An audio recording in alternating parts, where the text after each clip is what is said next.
Education पर। और आज हम यहाँ डिस्कस करेंगे ऑर्गेनिक केमिस्ट्री, वो ऑर्गेनिक केमिस्ट्री जो हमारे इंटरमीडिएट में भी होती है और बीफार्म सेकेंड सेमेस्टर में भी होती है, सॉरी थर्ड सेमेस्टर में। सेकेंड सेमेस्टर में इससे पहले की वीडियोज है हमारे पास, तो हमारी जो ऑर्गेनिक केमिस्ट्री है वो थर्ड सेमेस्टर में होती है। तो हम यहाँ डिस्कस करेंगे बेंजीन। बेंजीन एरोमेटिक कंपाउंड है जिसको आइसोलेट किया था 1825 में। 1825 में बेंजीन को आइसोलेट किया गया था। फिर 1833 में उसको सिंथेसाइज किया गया था और नाम दिया गया था बेंजीन। बेंजीन को आइसोलेट तो किया और फिर उसका एलिमेंटल एनालिसिस की गई तो पाया गया कि C और H का जो रेशियो है वो 1:1 का है, मतलब जितना कार्बन उतना हाइड्रोजन। और उसका मॉलिक्यूलर फॉर्मूला एस्टेब्लिश हुआ C6H6। तो जब मॉलिक्यूलर फॉर्मूला C6H6 हुआ तो हमें ये बताना है कि ये साइक्लिक कैसे बना, तो हमको ये प्रूव करना पड़ेगा। तो इसको प्रूव करने के लिए सबसे पहले हम देखेंगे 6 कार्बन की एक चेन मैंने बेसिकली आपके लिए बनाई है कि जहां पर 6 कार्बन है तो इस तरह से अटैच होंगे। क्योंकि कार्बन टेट्रावैलेंट है तो उसको 4 तरफ से बॉन्डिंग की जरूरत होती है। तो यहाँ पर हम फिर ऐड करेंगे क्या, 6 हाइड्रोजन है, यहाँ पर क्या है C6H6, तो हम यहाँ पर 6 हाइड्रोजन ऐड करेंगे 1 2 3 4 5 and 6। फिर पॉसिबिलिटी देख रहे हैं कि अभी पूरी वैलेंसी कार्बन की खाली है, तो हम क्या करेंगे इसमें डबल बॉन्ड इनकॉर्पोरेट करेंगे अल्टरनेट पोजीशन पे। उसके बावजूद देखेंगे कि यहाँ पर एक कार्बन की वैलेंसी है, यहाँ पर भी एक कार्बन की वैलेंसी खाली है। तो हम क्या करेंगे, इसको अगर इस कार्बन के टर्मिनल को इससे जोड़ दें साइकिल फॉर्म में तो हमें क्या मिलेगा, बेंजीन। तो इसको हम प्रूव कैसे करेंगे, किसी ने कहा, सबसे पहले कहा गया कि बेंजीन स्ट्रेट चेन है। तो अगर हम ओपन चेन स्ट्रक्चर बनाते हैं तो देखते हैं कि इस तरह से हमें C6H6 का फॉर्मूला मिलेगा, मतलब 3 पॉसिबल स्ट्रक्चर हमारे पास होंगे। तो जनरली क्या होता है, जब हमारे पास 3 पॉसिबल स्ट्रक्चर हैं उसमें एल्कीन और एल्काइन होंगे, तो सबसे पहले हम देखेंगे कि एल्कीन और एल्काइन की प्रॉपर्टीज में वो मैच करते हैं। जब हम बेंजीन को रिएक्ट कराते हैं Br2 से CCl4 की प्रेजेंस में तो कलर नहीं देता है, मतलब कोई रिएक्शन नहीं होती है, जो कि एल्कीन और एल्काइन की जनरल प्रॉपर्टी है। इसी तरह से पोटेशियम पर मैग्नेट से हम रिएक्शन कराएंगे, वहां भी कलर नहीं देगा, इसका मतलब यहां भी रिएक्शन नहीं हो रही है। और एल्कीन और एल्काइन में वो रिएक्शन देगा। तो ये सब चीजें हैं। और एसिड में वाटर मॉलिक्यूल को रिलीज नहीं करता है बेंजीन, और एल्कीन एल्काइन करते हैं। तो हम इससे ये एस्टैब्लिश कर सकते हैं कि ये एल्कीन और एल्काइन तो नहीं है। तो फिर जनरली क्या होगा, कार्बन में हम बेंजीन क्या करता है, सिंपली मोनोसब्स्टिट्यूटेड प्रोडक्ट देता है। मोनोसब्स्टिट्यूटेड प्रोडक्ट क्या होता है, अगर हम बेंजीन की किसी से रिएक्शन करा रहे हैं तो एक जगह पर कोई सब्स्टिट्यूशन होगा, एडिशन नहीं होगा, क्योंकि एडिशन रिएक्शन प्रॉपर्टी होती है एल्कीन या एल्काइन की। यहां पर हम एक स्ट्रक्चर देख रहे हैं, देखिए ओपन चेन स्ट्रक्चर में 3 डेरिवेटिव बन रहे हैं अलग अलग, यहां पर फर्स्ट में, फिर सेकंड और देन थर्ड। ये बेंजीन में पॉसिबल नहीं है। फिर हम देखेंगे फ्रीडल-क्राफ्ट रिएक्शन एल्केन नहीं देता, नाइट्रेशन एल्केन नहीं देता, सल्फोनेशन एल्केन नहीं देता है।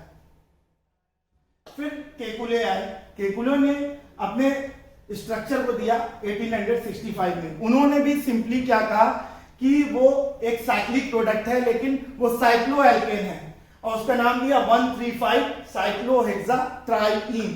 तो जनरली साइक्लिक प्लेनर स्ट्रक्चर उन्होंने बताया, तो साइक्लिक प्लेनर स्ट्रक्चर इस तरह से कुछ उन्होंने बताया और जनरली इस तरह से लिखा जाता है उसको। तो ऑब्जेक्शन क्या हुआ, सबसे पहला ऑब्जेक्शन केकुले के स्ट्रक्चर पर क्या हुआ कि ब्रोमीन से उसकी रिएक्शन कराई तो वो 2 आइसोमर दे रहा है। अगर वो साइक्लिक प्लेनर स्ट्रक्चर होता तो वो 2 आइसोमर देता, जो बेंजीन नहीं देता है। वो बेंजीन सीधा डाइब्रोमो प्रोडक्ट बनाता है, लेकिन यहां पर क्या देखने को आपको मिला, डाइब्रोमो 2 आइसोमर। फिर इस के ऑब्जेक्शन को ओवरकम करने के लिए केकुले ने कहा कि बेंजीन 2 प्रोडक्ट का मिक्सचर है, मतलब एक स्ट्रक्चर में ही 2 बेंजीन अवेलेबल है। आपको कहीं दिख रहा है ऐसा, ये और ये, इन्होंने केकुले ने कहा, लेकिन एक्सप्लेन करने में फेल हो गए कि 3 डबल बॉन्ड एडिशन रिएक्शन नहीं दे रहे थे। सबसे बड़ी प्रॉब्लम केबुले के साथ यही हुई कि वो 3 डबल बॉन्ड जो इन्होंने अल्टरनेट पे बताया वो एडिशन रिएक्शन नहीं दे रहे थे, क्योंकि साइक्लोएल्कीन भी होती तो वहां एडिशन रिएक्शन होता। फिर बात आई रेजोनेंस की। और इज रेजोनेंस, रेजोनेंस ऐसा फिनोमेना जहां पर एक ही मॉलिक्यूलर स्ट्रक्चर के 2 या 2 से ज्यादा आइडेंटिकल स्ट्रक्चर पाए जाए, उनको हम क्या कहेंगे, रेजोनेंस। और जो बेसिक स्ट्रक्चर होगा, जो तीनों का कॉम्बिनेशन या दोनों का कॉम्बिनेशन होगा, उसको हम क्या कहेंगे, रेजोनेंस हाइब्रिड। और तीसरी बात, पहला दूसरा तीसरा जो भी स्ट्रक्चर है उसको हम क्या टर्म देंगे, रेजोनेंस स्ट्रक्चर या contributing forms of that resonance hybrid. और हम इसको इंडिकेट कैसे करेंगे, डबल हेडेड एरो से। अगर 2 रेजोनेंस स्ट्रक्चर हमारे पास मौजूद हैं, मान लीजिए कि ये स्ट्रक्चर है, तो हम इसको इंडिकेट कैसे करेंगे, डबल हेडेड एरो से। और दूसरी बात है, जो पहला डबल बॉन्ड था एक रेजोनेटिंग स्ट्रक्चर में, जो पहले सिंगल बॉन्ड था वो बन जाता है double bond without changing the position of carbon and hydrogen, तो वो होगा रेजोनेटिंग स्ट्रक्चर। ठीक है, जैसे कि हम यहां देख रहे हैं कि ये डबल बॉन्ड यहां पर है, और इस रेजोनेटिंग स्ट्रक्चर में क्या हुआ, ये सिंगल बॉन्ड बदल गया। और इक्विवेलेंट क्या हुआ, क्योंकि यहाँ पे 6 पाई इलेक्ट्रॉन है, तो इनकी मूवमेंट इस तरह से होगी कि ये यहाँ पर सर्कल के फॉर्म में दिखेगा, ये होगा रेजोनेंस हाइब्रिड। फिर हम देखेंगे कि जो कार्बन कार्बन के बीच में ये डबल बॉन्ड है या सिंगल बॉन्ड है, जो भी है, कार्बन कार्बन की लेंथ सेम होती है पूरे उसमें, इसमें 6 कार्बन है तो इसकी बॉन्ड लेंथ जो होगी वो सेम होगी, वो ना सिंगल बॉन्ड के बराबर होगी ना डबल बॉन्ड के बराबर होगी। जैसे कि हम जानते हैं कि सिंगल बॉन्ड की बॉन्ड लेंथ कितनी होती है कार्बन कार्बन की, 1.54 एंगस्ट्रॉम, ये जान रहे हैं आप। लेकिन बेंजीन में ऐसा नहीं होता, कार्बन कार्बन डबल बॉन्ड की क्या होगी 1.34 एंगस्ट्रॉम, जो कि बेंजीन में नहीं होता। तो सिंगल बॉन्ड से थोड़ा कम, डबल बॉन्ड से थोड़ा ज्यादा, इन दोनों के बीच में जो स्ट्रक्चर आएगा वो होगा 1.4 एंगस्ट्रॉम। मतलब बेंजीन में जो कार्बन कार्बन के बीच की बॉन्ड लेंथ होती है वो होती है कितनी, 1.4 एंगस्ट्रॉम। फिर बात करेंगे हम ऑर्बिटल मॉडल की। सबसे पहले तो ऑर्बिटल क्या होता है, व्हाट इज ऑर्बिटल। आप देखते होंगे हाइड्रोजन है, एक इलेक्ट्रॉन है उसमें, तो उसका ऑर्बिटल क्या है 1s। इसी तरह से हमारे पास जो हमारा बेंजीन है उसकी इलेक्ट्रॉनिक कॉन्फ़िगरेशन कैसे होगी, 1s2 2s2 2p और 2py, यानी 2 2 4 1 5 और 1 6। ठीक है, तो 6 हमारे पास है। हम यहां देख रहे हैं कि हमारे पास जो ऑर्बिटल है उससे एडजेसेंट में जो कार्बन है, हमारा जो कार्बन है वो कार्बन 3 जगह शेयरिंग कर रहा है सिमिलर पोजीशन पे। अगर मान लिए सिंगल एक कार्बन यहां पर है तो इधर से कार्बन से जुड़ा है, उधर से कार्बन से जुड़ा है और एक हाइड्रोजन से जुड़ा है, तो हमें क्या चाहिए, 3 अनपेयर्ड इलेक्ट्रॉन चाहिए हाइब्रिडाइजेशन के लिए, जो कि यहां पर आपको नहीं दिख रहा है, जो कि यहां पर आपको नहीं दिख रहा है। तो क्या करेगा, 2s का एक इलेक्ट्रॉन प्रमोट होगा 2pz में, 2s का एक इलेक्ट्रॉन प्रमोट होगा 2pz में। तो यहां पर हमारे पास कितने ऑर्बिटल्स में अनशेयर्ड इलेक्ट्रॉन्स हुए, 4। तो ये 4 इलेक्ट्रॉन क्यों होता है ऐसा ये भी बता दूं। एक्चुअली 2s और 2p की जो एनर्जी होती है ना बहुत बराबर से थोड़ी सी कम होती है, मतलब 2p की थोड़ी ज्यादा है, 2s की थोड़ी सी कम है, तो इसलिए ये प्रमोशन होता है। और हमारे पास अब 4 अनशेयर्ड इलेक्ट्रॉन्स हैं। अब हम देख रहे हैं कार्बन कार्बन से हेड ऑन जब ओवरलैपिंग हुई, अब हम देख रहे हैं कि हमारे पास 4 अनपेयर्ड इलेक्ट्रॉन्स हैं। अब वहां पर हमारा हाइब्रिडाइजेशन होगा। हाइब्रिडाइजेशन कैसे होगा, s और p के 2 ऑर्बिटल, क्योंकि हमें 3 एटम से एक दूसरे से अटैच होना। यहां पर देख रहे हो कार्बन, ये कार्बन इससे और इससे अटैच होगा, यहाँ एक हाइड्रोजन से अटैच होगा। तो हमें कितने इलेक्ट्रॉन चाहिए, 3 अनपेयर चाहिए। तो हमारी s की 1 और p के 2 वो हाइब्रिडाइज हो जाएंगे sp2 हाइब्रिडाइजेशन में। ठीक है, और हमारा जो एक p ऑर्बिटल है वो अलोन रहेगा, अभी हाइब्रिडाइज नहीं होगा। तो ओवरलैपिंग जो होगी हमारी वो किसमें होगी, sp2 हाइब्रिडाइज। ऑर्बिटल में। और ये sp2 हाइब्रिडाइज ऑर्बिटल इस तरह से अरेंज होते हैं कि जो एंगल होगा दो से तीन कार्बन के बीच का वो होगा 120 डिग्री। कितना होगा? 120 डिग्री। और सिंपली इस तरह से इथीन में भी होता है, लेकिन इथीन में 2 कार्बन होते हैं।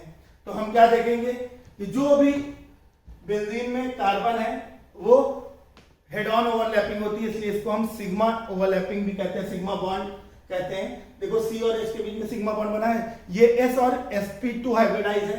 कार्बन कार्बन के बीच में जो बना है वो क्या है? sp2 हाइब्रिडाइज है। अब यहां पर हम देख रहे हैं कि हमारे पास p ऑर्बिटल बचे हुए हैं। अब p ऑर्बिटल क्या करेगा? p ऑर्बिटल ये पूरा स्ट्रक्चर बन गया। अब p ऑर्बिटल इसके परपेंडिकुलर होगा, क्योंकि जो हेड ऑन ओवरलैपिंग हुई या sp2 हाइब्रिडाइज आइटम बने वो प्लेनर बने, प्लेन में, एक प्लेन में, सिंगल प्लेन में। लेकिन जो p ऑर्बिटल है उसके परपेंडिकुलर होगा, आधा नीचे और आधा ऊपर। तो एक इलेक्ट्रॉन यहाँ, एक इलेक्ट्रॉन यहाँ, एक इलेक्ट्रॉन यहाँ, एक इलेक्ट्रॉन यहाँ, एक इलेक्ट्रॉन यहाँ और एक इलेक्ट्रॉन यहाँ। तो हम देख रहे हैं कि 6 इलेक्ट्रॉन्स हमारे पास हैं। तो ये p ऑर्बिटल आपस में हाइब्रिडाइज हो जाते हैं, जिसके वजह से ये आपका पाई का मॉलिक्यूलर ऑर्बिटल बनता है। और इस तरह के पाई के बॉन्ड को कहते हैं डीलोकलाइज्ड पाई इलेक्ट्रॉन्स। और हम यहाँ पर देख रहे हैं कि एक सैंडविच के फॉर्म में हो गया, एक प्लेनर स्ट्रक्चर हो गया, ऊपर से ये और नीचे ये। जितना अबव द प्लेन होगा उतना बिलो द प्लेन होगा। तो हमने हाइब्रिडाइजेशन के बारे में आपको बताया था, देख लीजिए इसका एक figure 2s 2k p 2py 2pz। तो यहां पर हमारे पास 4 ऑर्बिटल्स हो गए, लेकिन हाइब्रिडाइज कौन सा हो रहा है? s और p2, s का 1 और p2 का 2। तो ये हमें जो नई ऑर्बिटल मिलेगी इसको क्या कहेंगे हम? sp2 hybridise orbital. अब हम यहाँ पे हम आपसे एक डिस्कशन कर रहे थे कि किस तरह से सिग्मा बॉन्ड बनता है। ये स्ट्रक्चर हमारे पास है, ये देखिए, ये sp2 हाइब्रिडाइज है और ये हाइड्रोजन का s ऑर्बिटल है, वो हेड ऑन ओवरलैपिंग कर रहा है। जब भी 2 molecular orbital head on overlapping करेंगे तो वो बनेगा हमारा सिग्मा बॉन्ड और सिंगल बॉन्ड। यहां पर देख रहे हैं आप, इसी तरह से हेड ऑन हो रहा है, यहां यहां यहां, ये सारी चीजें हो रही हैं। लेकिन जस्ट इसी कार्बन पर जो आपका p है, जो लोन पेयर रह गया, वो परपेंडिकुलर खड़ा है। परपेंडिकुलर मतलब क्या होता है? किसी भी प्लेन पर 90 डिग्री खड़े होना। 90 डिग्री अगर आपका है तो मतलब वो परपेंडिकुलर है। अब परपेंडिकुलर होने के बाद ये आपस में जितने इलेक्ट्रॉन्स है वो हाइब्रिडाइज कर देगा।